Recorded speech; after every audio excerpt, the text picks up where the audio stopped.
So hi traders, this is वेग and आज की क्लास होने वाली है हमारी डिमांड एंड सप्लाई पर। वैसे तो ये डिमांड एंड सप्लाई बहुत इजीली लोग आइडेंटिफाई कर लेते हैं, लेकिन हाँ, जितना इजीली हम आइडेंटिफाई करते हैं ना, उतने ही वो अनविलिड से हो जाते हैं। बिकॉज यहाँ पर मार्केट के अंदर दो चीज़ें होती है, कोई भी कैलकुलेशन हो, कोई भी स्ट्रेटजी हो, कोई भी पैटर्न्स हो, उनके अंदर दो ऑप्शंस होते हैं। एक तो कि वो अनवैलिड हो जाए, ठीक है, और एक वो वैलिड हो जाए। अनवैलिड एंड वैलिड, वैलिड जो भी सेटअप हमें मिलता है ना, वहां पर हमारा सर प्रॉफिट होता है, ठीक है। जो भी वैलिड सेटअप हमें मिलते हैं वहां पर हमारा प्रॉफिट होता है, और अगर वो चीज अनवैलिड निकल गई तो हमारा सर लॉस हो जाता है, ठीक है। तो डिमांड एंड सप्लाई ये एक अपने आप में ऐसा टॉपिक है जो दिखने में तो बहुत ही ज्यादा इजी लगता है, लेकिन एक्चुअली में सर अगर हम उसको एडवांस लेवल पर समझने की ट्राई करेंगे ना, तो सारा खेल मार्केट का है ना इन दो ही वर्ड पर है, डिमांड एंड सप्लाई पर, ठीक है। तो आज के टॉपिक में हम यही कवर करने वाले हैं कि एक्चुअली में डिमांड क्या होता है, सप्लाई क्या होती है, ठीक है। लेकिन उससे पहले हमें ये भी जानना होगा कि सपोर्ट एंड रेजिस्टेंस क्या होता है। हाँ, मुझे पता है मैंने एक क्लासेस दे रखी है सपोर्ट एंड रेजिस्टेंस की, तो मैं उसको डिटेल्स में नहीं बताऊंगा, ठीक है। बट हाँ, थोड़ा बहुत मैं एक बार फिर से आपको रिकवर कराने की ट्राई करूंगा कि सपोर्ट क्या होता है, रेजिस्टेंस क्या होता है, ठीक है, ताकि आप डिमांड एंड सप्लाई को अच्छी तरीके से यूज कर सको। ओके, सो अभी हम चलते हैं सपोर्ट एंड रेजिस्टेंस पर एक बार फिर से। ओके, सो एक मिनट, इसको थोड़ा बहुत रिकवर कर लेता हूँ तब तक। हाँ, अब देखो, अब हम जाते हैं सपोर्ट एंड रेजिस्टेंस पर। यहाँ पर मैं आपको एक एग्जांपल से समझाऊंगा सर सपोर्ट क्या होता है एंड रेजिस्टेंस क्या होता है, ठीक है। सो यहाँ पर मान लेते हैं कि सर ये एक घर की छत है, ओके, ये एक छत है एंड इसका ये वाला घर है सर, ओके। एक मिनट, एक बार बना करके आपको अच्छे से इसको समझा देता हूँ मैं, फिर उसके बाद में देखते हैं कि क्या करते हैं आगे, ठीक है। तो ये हो गया हमारा घर, उसकी छत है, ठीक है। और यहाँ पर ये मान लेते हैं कि दो प्लेटें लगी हुई हैं, ओके। समझना बहुत इजी है सर, इतना डिफिकल्ट भी नहीं है, बहुत ज़्यादा इजी होगा। आप एक बार समझ लीजिए, आपको बहुत ज़्यादा इजी लगने लग जाएगा फिर, ठीक है। यहाँ पर बहुत सारे, हर टीचर अपनी अलग तरीके से समझाता है, ठीक है, और मैं उस हिसाब से आपको समझाना चाहता हूँ ताकि वो चीज़ें ना आपकी लाइफ टाइम तक आपके पास में रहे, आपको कभी और याद करने की ट्राई ना रहे, ठीक है। तो अभी तक आपको थोड़ा बहुत लग रहा होगा ना कि सर ये क्या चल रहा है, मैंने तो कभी देखा ही नहीं ट्रेडिंग में। सर ऐसा नहीं देखा मैंने भी, समझाने की बात है तो मैं समझा देता हूँ, ठीक है। तो एक मिनट आप थोड़ा बहुत वेट करिएगा, फिर उसके बाद हम समझते हैं कि मैं क्या करवा रहा हूँ आपके साथ। Okay, let's write and blur issues. Okay, तो देखो अब हम जानते हैं कि क्या होता है सपोर्ट, क्या होता है resistance. Okay, support and resistance, इन दोनों चीज़ों के बारे में जानेंगे। एक और मैं यहाँ पर रोल बना देता हूँ, गुड। ओके, अब देखो यहाँ पर आपको एक चीज़ समझने की ट्राई करनी पड़ेगी। यहाँ पर ये तीन जो मैंने लेवल्स बना रखे ना, ये 1, ये 2, ये 3। अब देखो सपोर्ट एंड रेजिस्टेंस क्या होता है। मान लेते हैं कि यहाँ पर एक लड़का खड़ा है, ठीक है, ये एक लड़का खड़ा है इस तरीके से सर, जैसे लड़का बहुत अच्छा दिख रहा है यहाँ पर, है ना, वाह what a cool boy, good. तो देखो यहाँ पर एक लड़का खड़ा है, अब इस लड़के ने एक बॉल को ऊपर की ओर फेंका, ठीक है, एक बॉल थी जिसको ऊपर की ओर फेंका। अब वो बॉल इस लेवल पर टच होते ही क्या होगा, नीचे गिरेगी। क्यों? क्योंकि यहाँ पर बॉल का रेजिस्टेंस मिल रहा है सर, रेजिस्टेंस मिल रहा है बॉल को, तो बॉल इस तरीके से सर नीचे आ जाएगी। ये बॉल आई इस तरीके से। अब यहाँ पर आप खुद बताइए, इस जगह पर आता है बॉल को क्या होगा, ये वाला जो लेवल है ना, ये इसको सपोर्ट देगा ऊपर की साइड में। किस साइड में सर, आपको सपोर्ट दे रहा हूँ, आप बॉल ऊपर जाएगी, ये बॉल फिर से ऊपर जाएगी, ठीक है, फिर से ऊपर जाएगी, और यही कहीं से ये एक और यहाँ पर सपोर्ट की, सॉरी, रेजिस्टेंस क्रिएट करके फॉल कर दे, क्योंकि इतनी स्पीड से वापस तो नहीं जा सकती ना। मैं आपको समझाने की ट्राई कर रहा हूँ, यहाँ पर हम साइंस नहीं पढ़ रहे, ओके। तो यहाँ पर ये वापस यहाँ तक ऊपर जाकर के फिर से नीचे आएगी, मतलब कहीं ना कहीं ये भी रेजिस्टेंस है।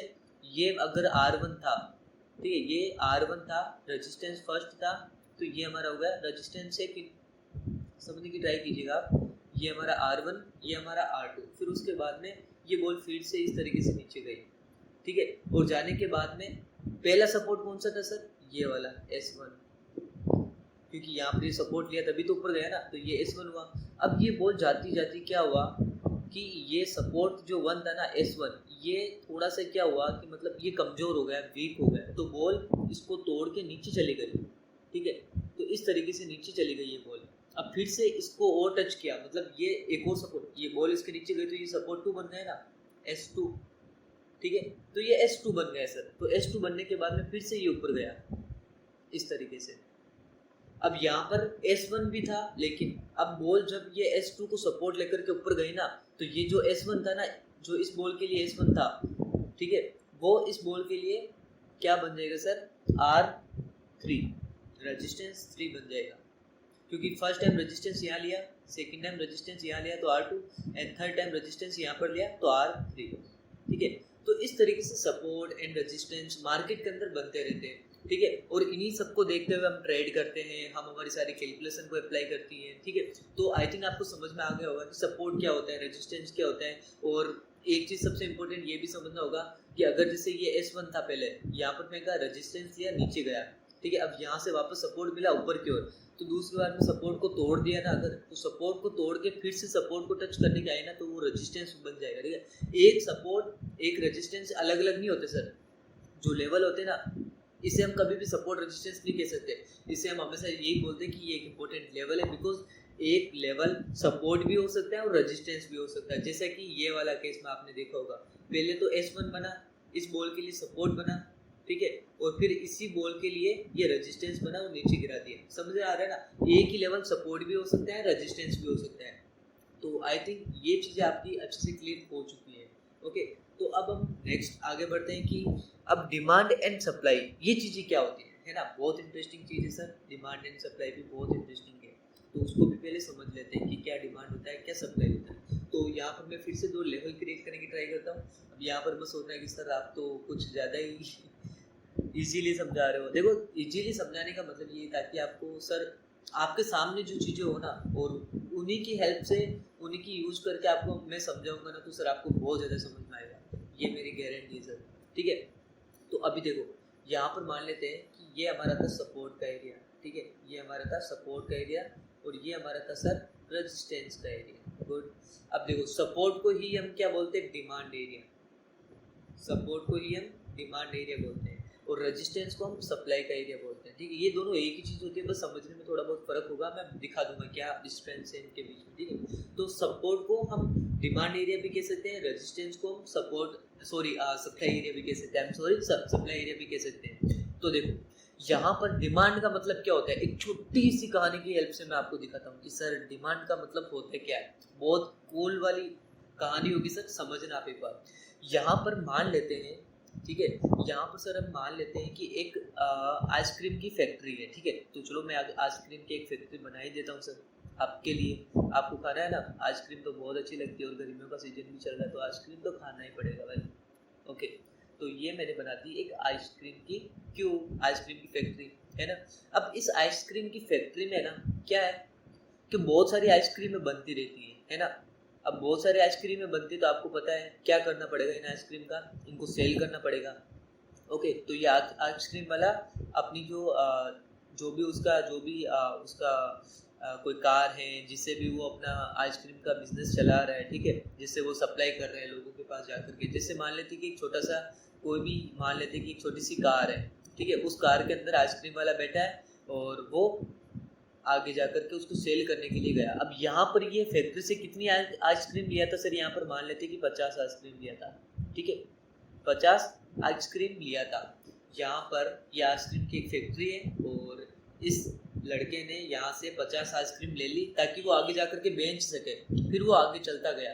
अब यहाँ पर 2-3 घर थे, समझना मेरी बात को, यहाँ पर 2-3 घर थे, फिर और यहाँ पर 2-3 घर थे, और उसके बाद में ये तो 2-3 घर ही थे, लेकिन यहाँ पर सर है ना, ये वाला जगह, यहाँ पर पूरी की पूरी एक सिटी थी।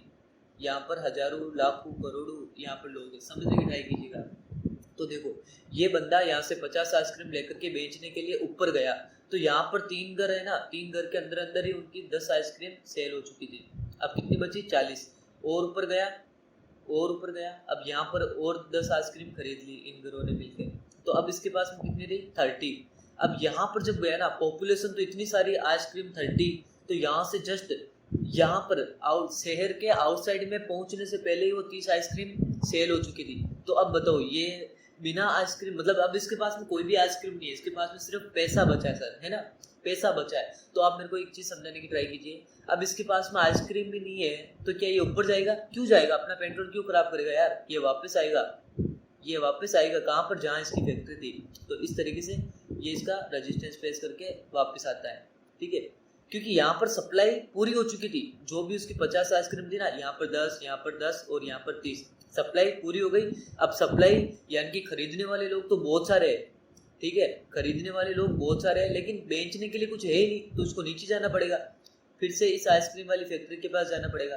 अब इस आइसक्रीम के पास में फैक्ट्री है ना, इसके पास में आया और फिर से ऊपर गया और गया, यहाँ पर 10 और सेल हो गई, यहाँ पर और सेल हो गई, और यहाँ आते आते वापस से सेल हो गई, ठीक है। मतलब ये एक हेवी सप्लाई एरिया है सर, यहाँ पर आते ही उसकी सारी आइसक्रीमें खत्म हो जाती है, हेवी सप्लाई एरिया है ना, हेवी सप्लाई एरिया, जिसकी वजह से ये यहाँ से ऊपर नहीं जा रहा है, तो ये वापस डिमांड की ओर आएगा, ठीक है।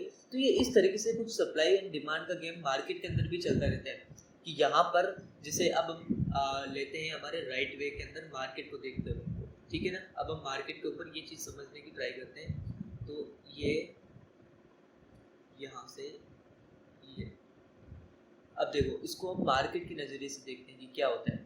देखो फर्स्ट टाइम क्या होता है, मार्केट जब भी ऊपर जाता है ना, तो ये एक हेवी डिमांड एरिया से जाता है, ठीक है। इसकी डिमांड है, लोगों की ज़रूरत है, वो पूरा करने के लिए जाता है। डिमांड एरिया से निकलने का मतलब वो लोगों की ज़रूरत को पूरा करने के लिए जाता है, तो इस तरीके से वो मार्केट ऊपर जाता है। और जब इसके पास में भी अब कुछ नहीं बचा, ठीक है, एक बार सोचने की ट्राई कीजिएगा, यहाँ से मार्केट इस तरीके से यहाँ तक गया, अब इसके पास में ये है सप्लाई एरिया, सप्लाई एरिया तक आते आते उसके पास में सारे शेयर्स खत्म हो गए, ठीक है, सारी की सारी होल्डिंग खत्म हो गई, ठीक है, कि लोग यहाँ पर खरीदना तो बहुत सारा इंटरेस्ट है, खरीदने में बहुत ज़्यादा इंटरेस्ट है, लेकिन इसके पास में कुछ है ही नहीं, तो वो नीचे आता है, ठीक है, और फिर से डिमांड एरिया में आ जाता है। तो ये गेम होता है सर डिमांड एंड सप्लाई का, मतलब जब भी मार्केट डिमांड एरिया पे आती है ना, तो उसके अंदर बायर एक्टिव होते हैं। बायर मतलब जो मार्केट को बुल करवाते हैं, जो मार्केट को ऊपर की साइड में ले जाते हैं, वो एक्टिव होते हैं जब डिमांड एरिया पर आते हैं, तो ठीक है। तो बुल एक्टिव होते हैं, आपको पता है, मार्केट ऊपर जाता है, और जब वापस मार्केट सप्लाई के एरिया पर पहुंचता है ना, तब यहाँ पर बियर्स लोग जो होते हैं ना, वो एक्टिव होते हैं, जो क्या करते हैं, मार्केट को फॉल करवाने के लिए फोर्स करते हैं, तो मार्केट को इस तरीके से फॉल करवाते हैं। तो आई थिंक आपने समझ लिया होगा कि क्या होता है हमारा डिमांड एंड क्या होता है हमारा सप्लाई का एरिया, ठीक है। सो यहाँ पर एक और एग्जांपल से हम यहाँ पर समझ सकते हैं, सिंपल एक छोटा सा एग्जांपल ले लेते हैं, फिर उसके बाद में आज की क्लास यहीं ऑफ करते हैं, ओके। देखो यहाँ पर मान लेते हैं कि ये वाला एक सप्लाई का एरिया था, सप्लाई का मतलब रेजिस्टेंस भी होता है, ठीक है, ये आप बात समझना, सप्लाई का मतलब रेजिस्टेंस भी होता है, ओके। एंड ये हमारा हो गया डिमांड या फिर सपोर्ट का एरिया। अब देखो क्या हुआ, मार्केट ने जैसे ही इस तरीके से नीचे आया, ठीक है, तो यहाँ आते ही इसने रेजिस्टेंस फेस किया, कौन से एरिया पे, सप्लाई वाले एरिया पे। सप्लाई का एरिया क्यों है, क्योंकि अगर इसके पास्ट में हम देखेंगे ना सर, इसके पास्ट में, तो यहाँ पर है ना हेवी एक इम्पोर्टेंट लेवल है, ये भी देखो आप खुद देख सकते हो, ये एक बहुत ज़्यादा इम्पोर्टेंट लेवल है, दिख रहा है कि मार्केट यहाँ पर आते ही यूटर्न ले आया। मतलब देखो मैंने आपको एक चीज़ समझाई थी, आपको याद है तो क्या चीज़ समझाई थी सर, मैं आपको एग्जांपल से बताता हूँ।